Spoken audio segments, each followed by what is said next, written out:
On Wednesday this week, whilst we were all fixated on the coronavirus pandemic, this happened. The UK government has today made new law allowing for access to abortion services in Northern Ireland. It is a legal requirement that this becomes the law in Northern Ireland by the end of March.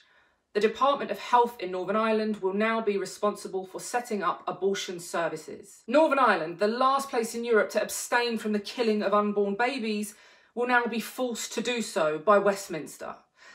Religion can be a contentious subject in Northern Ireland, but it is safe to say that regardless of denomination, the country is predominantly Christian. The last UK census was in 2011 and it recorded the religious status of citizens in the province as 48.4% Protestants and 45.1% Catholics, 0.9 some other religion and 5.6 as no religion at all. That makes 93.5% of the population Christian. Having studied my Bible, I can say with confidence and certainty that there is no difference in scripture on the subject of abortion. Whether you're reading from a King James, a Catholic Bible, or even the more liberal NIV, thou shalt not kill. Furthermore, the fathers shall not be put to death for the children, neither shall the children be put to death for the fathers. Every man shall be put to death for his own sin. I call heaven and earth to record this day against you, that I have set before you life and death, blessing and cursing. Therefore choose life, that both thou and thy seed may live. Know ye that the Lord, he is God. It is he that hath made us, and not we ourselves.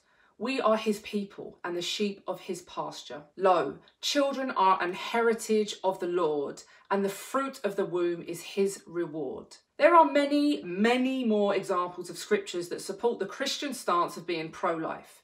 So how does a 93.5% Christian country find itself subject to the most extreme and cruel abortion laws in Europe? Quite simply, the people were not given a choice. There was no public vote, no referendum, just Westminster calling the shots. The Northern Ireland office said 79% of consultation respondents to the plans had expressed general opposition to any abortion provision in Northern Ireland beyond that which is currently permitted.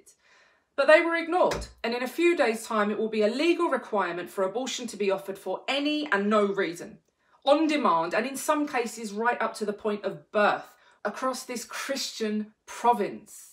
For we must all appear before the judgment seat of Christ, that every one may receive the things done in his body, according to that he hath done, whether it be good or bad.